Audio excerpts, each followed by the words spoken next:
Bonjour à tous et bienvenue dans cette nouvelle vidéo.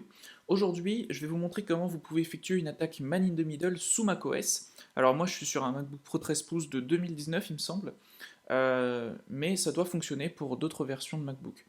Alors, je suis sous macOS Catalina, presque la dernière version, mais ça devrait pas changer pour vous. Ça devrait fonctionner. Alors, une petite chose importante, n'effectuez pas ce type d'attaque sur des réseaux qui ne vous appartiennent pas, puisque c'est totalement illégal. Je fais cette vidéo à but éducatif pour que vous compreniez comment ça fonctionne. Donc n'effectuez pas cette attaque sur un réseau qui ne vous appartient pas. Vous pouvez tester cette attaque sur votre réseau à vous pour essayer si ça fonctionne, bien évidemment, sans faire de choses illégales. Alors, on va commencer cette vidéo par installer Homebrew. Alors, Homebrew, c'est un gestionnaire de paquets pour macOS qui n'est pas par défaut dans macOS. Alors, tout ce que vous avez à faire, c'est à prendre cette commande-là, d'accord, la copier, ouvrir un terminal et la coller dedans. Voilà, vous faites entrer, ça va installer Homebrew. Alors, moi, je ne vais pas le faire parce que je l'ai déjà fait, enfin, je l'ai déjà sur mon ordinateur, mais vous pouvez le faire pour installer Homebrew si vous ne l'avez pas. La deuxième étape, ça va être d'installer Ethercap, puisque pour effectuer notre attaque man in the middle, nous allons utiliser Ethercap. Alors pour bien comprendre ce que c'est une attaque man in the middle, je pense que la plupart d'entre vous connaissent. En quoi ça consiste? C'est très simple, on va se placer entre notre victime et notre routeur. Alors à quoi ça va nous servir concrètement? Ça va nous servir à intercepter tous les paquets euh, qui vont transiter finalement vers notre routeur. Donc dès que la victime va se connecter, j'en sais rien, sur Facebook, ça va être envoyé à notre ordinateur, et notre ordinateur va envoyer ce paquet à notre routeur, qui va réceptionner le paquet du routeur et qui va le renvoyer à notre victime. Donc ça va permettre bien, de récupérer tous les paquets transitant sur le réseau depuis notre victime. Donc voilà concrètement à quoi ça sert, mais je vais vous faire une démo pour que vous compreniez un peu mieux. Alors, on va installer Ethercap. Donc, Ethercap, c'est le logiciel qui va nous permettre de faire notre attaque. Vous allez voir que c'est très très simple. Alors, pour installer Ethercap, vous allez taper brew install Ethercap. Et ça devrait normalement fonctionner directement.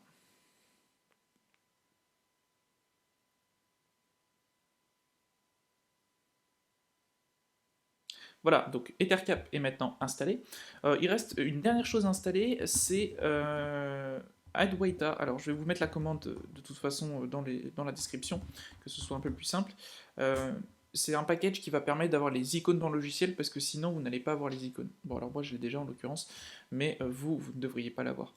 Ok, alors la dernière étape avant d'effectuer l'attaque, ça va être d'activer l'IP forwarding. Alors, si on n'active pas l'IP forwarding, ce qui va se passer, c'est que la victime va vous envoyer un paquet, vous allez envoyer ce paquet vers votre routeur va vous envoyer la réponse, mais en fait, vous n'allez pas renvoyer le paquet à la victime, ce qui fait que la victime ne va finalement pas avoir accès à Internet en fait en tant que tel. Donc on va activer l'IP forwarding tout simplement. Alors pour ça il y a une commande qui existe sous macOS, c'est celle-ci. Donc pareil, je vous la mettrai dans la description. systlw IP forwarding égale à 1. Alors il me semble qu'il faut l'exécuter en sudo. Alors moi actuellement elle est déjà activée comme on peut le voir. Alors je vais vous montrer. Puisque là je passe de 1 à 1. Donc 1 c'est activé, 0 désactivé. Donc vous, si vous ne l'avez pas activé, ça devrait passer de 0 à 1. Alors, une dernière petite chose dont je n'ai pas parlé, c'est qu'on va utiliser Wireshark pour tracer les paquets. Alors, c'est un logiciel qui est ultra connu, je pense que pareil, la plupart d'entre vous connaissent. Vous installez la version macOS, ça s'installe très facilement, et une fois que vous l'avez, eh bien, on est bon. Alors, je vais vous montrer comment tout ça fonctionne. Alors, la première étape, ça va être de démarrer Ethercap. Alors, vous allez taper sudo ethercap-g, qui va démarrer Ethercap en version graphique. D'accord? Alors, c'est bien un tiré G majuscule par contre, pas un minuscule. Alors, on peut effectivement faire ces manipulations sous console, sur la console directement, mais c'est un peu plus pratique de le faire sur l'interface graphique. Alors, qu'est-ce qu'on nous demande? On nous demande de sélectionner une interface. Alors, ici, moi, c'est EN0. Pour connaître votre interface, c'est assez simple. Vous pouvez aller dans un terminal, mais en principe, bon, si vous êtes sur un MacBook, ça devrait être pareil que moi. Vous tapez ifconfig, et vous voyez que moi j'ai plein d'interfaces, par exemple ici, mais celle qui contient mon adresse de réseau local, c'est bien mon interface EN0, d'accord? Donc c'est celle-là que je vais prendre. Euh, donc ici, eh bien, on est bon, je peux juste cliquer en haut sur valider, et on arrive sur l'interface d'Ethercap. Alors, la première étape, ça va être de scanner le réseau. Donc vous cliquez ici sur la petite icône, la host list, et vous cliquez sur la loupe. Et ici, ce que ça va faire, c'est que ça va détecter toutes les machines sur notre réseau qu'il est capable de détecter. Alors, une chose importante aussi, ça va être de déterminer l'adresse IP du routeur. Alors, c'est assez simple, il me semble qu'on peut l'avoir ici. Euh, alors, c'est pas ici qu'on peut l'avoir.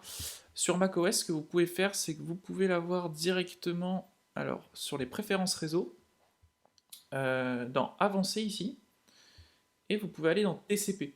Et ici, vous avez l'adresse de votre routeur, d'accord? Donc c'est par là que vos paquets vont s'adresser. Donc, directement, je sais que c'est 192.168.0.1. Alors, ce qu'on va faire, c'est qu'on va cliquer pour que ce soit sélectionné, et on va cliquer sur Add to Target 1. D'accord? Donc là, je signale au logiciel que mon routeur, c'est le 0.1. La deuxième target, eh bien, ça va être évidemment notre victime. Alors, notre victime, son adresse IP, ben, il faut que vous la connaissiez soit à l'avance, soit bah, vous voulez faire ça sur plusieurs victimes dont vous n'avez pas spécialement l'adresse IP. Donc je pourrais par exemple sélectionner tous mes appareils et faire une target 2. Ici, je vais juste prendre le 0.25, c'est un ordinateur sous Windows qui est juste à côté de moi, et je vais faire les tests avec celui-là. Donc je vais faire un add to target 2. Voilà, c'est aussi simple que ça. Et maintenant, ben, en fait, c'est tout ce qu'on a à faire. On peut démarrer l'attaque Man in the Middle. Donc, on va cliquer ici, sur la petite icône, Man in the Middle, et on va cliquer sur ARP Poisoning. On va ensuite sélectionner la première option, la Sniff Remote Connections, puisque sinon ça ne va pas fonctionner, et vous cliquez sur OK. On voit que ici, il y a un petit récap de ce qu'il vient de faire. Donc, on a utilisé la méthode du ARP Poisoning pour faire notre attaque Man in the Middle entre le routeur et notre victime. Et là, normalement, c'est déjà en place. Ça veut dire que potentiellement, maintenant, on peut déjà tracer les paquets. Alors, comment on va faire? On va démarrer Wireshark. Voilà, donc Wireshark, ça s'ouvre comme ça. Je vais mettre en plein écran, que vous voyez bien. Il va nous demander de sélectionner notre interface. Donc nous, on va prendre notre interface Wi-Fi. Donc c'est EN0, c'est la même que tout à l'heure. Et on va double-cliquer. Et ici, on voit qu'on a pas mal de paquets. Alors, Wireshark, voilà comment ça se présente. Là, on voit tous les paquets du réseau, en tout cas que mon ordinateur est capable de voir pour l'instant. On voit qu'il y a en effet des paquets de 0.25. C'est l'IP qu'on a mis comme victime. D'accord? Alors, on peut effectuer des filtres sur Wireshark. Je vais vous montrer très vite. Par exemple, on est capable de faire... si je tape DNS, par exemple, ici, je vais avoir tous les paquets DNS qui partent. Ça veut dire que, par exemple, si de mon ordi, je vais sur Google... Ici, on voit que j'ai fait une requête vers Google, d'accord? Donc c'est assez simple. On peut également faire un filtrage sur du HTTP. Donc là-bas, par exemple, je vois qu'il y a des requêtes qui ont été lancées vers un site en HTTP. Alors, la grande différence, c'est que sur du HTTP, vous allez être en mesure de récupérer, par exemple, des paramètres de connexion. Et donc c'est là où il faut faire vraiment très attention, si on subit ce genre d'attaque, à toujours se connecter sur des sites en HTTPS, puisque sinon ce n'est pas crypté. Et on peut également faire un filtrage sur l'IP.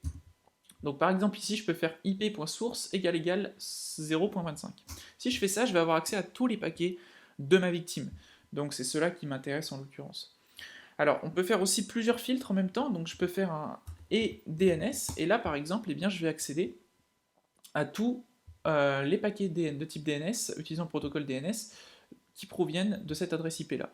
Donc là par exemple, je vois qu'il y a Epic Games de lancer, puisque je peux constater qu'il y a un appel vers Epic Games qui a été lancé.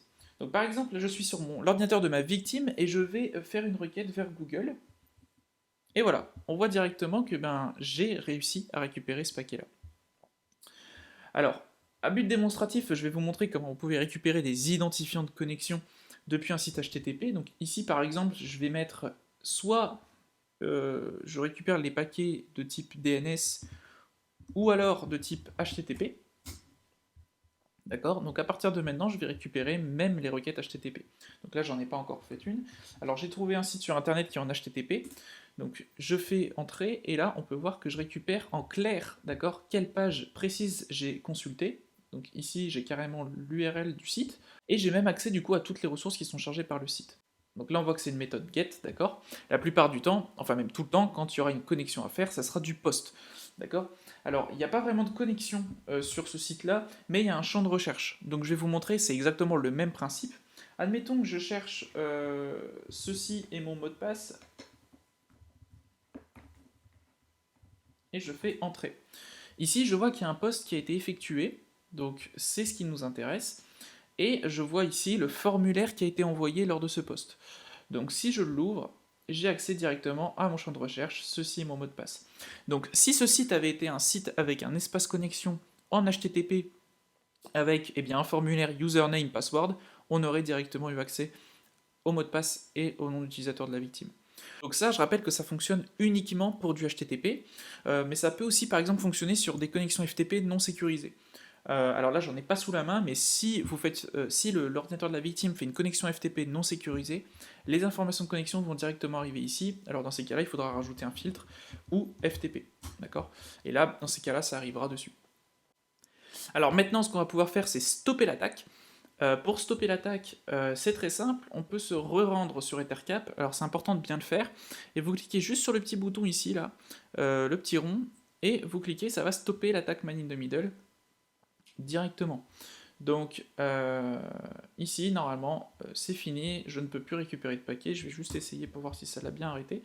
Donc si je me rends sur le site à nouveau, voilà, j'accède plus au paquet, c'est terminé, donc l'attaque est finie. On peut maintenant fermer Ethercap, et on peut arrêter ici le traçage de paquets. Alors un truc important, c'est que vous pouvez quand même étudier les paquets, même après les avoir enregistrés. Donc là c'est fini, d'accord, je n'enregistre plus les paquets qui rentrent. En revanche, je peux par exemple très bien sauvegarder ce fichier, d'accord, save as, et le réouvrir plus tard pour analyser les paquets. Donc voilà, c'est la fin de cette vidéo. Vous avez vu comment intercepter des paquets sur un réseau. Alors, faites très gaffe, hein, parce que vous pouvez subir ce genre d'attaque dans des cybercafés. Bon, qui va dans des cybercafés en 2020, mais vous pouvez subir ce genre d'attaque dans des McDo ou je ne sais quoi, donc faites très attention à vous, et vous voyez que c'est vraiment potentiellement très invisible pour la victime, puisqu'il n'y a rien qui change, hein. Pour lui, voilà, il fait des requêtes, il reçoit, il a internet, il voit rien. Donc faites très attention à ça. Donc voilà, cette vidéo est maintenant terminée. Si vous avez des suggestions de vidéos, n'hésitez pas à m'en faire part, et si vous avez des problèmes, n'hésitez pas à me le dire en commentaire, que je puisse vous aider. Donc j'espère que cette vidéo vous aura plu, et on se retrouve pour une prochaine vidéo très bientôt. Ciao!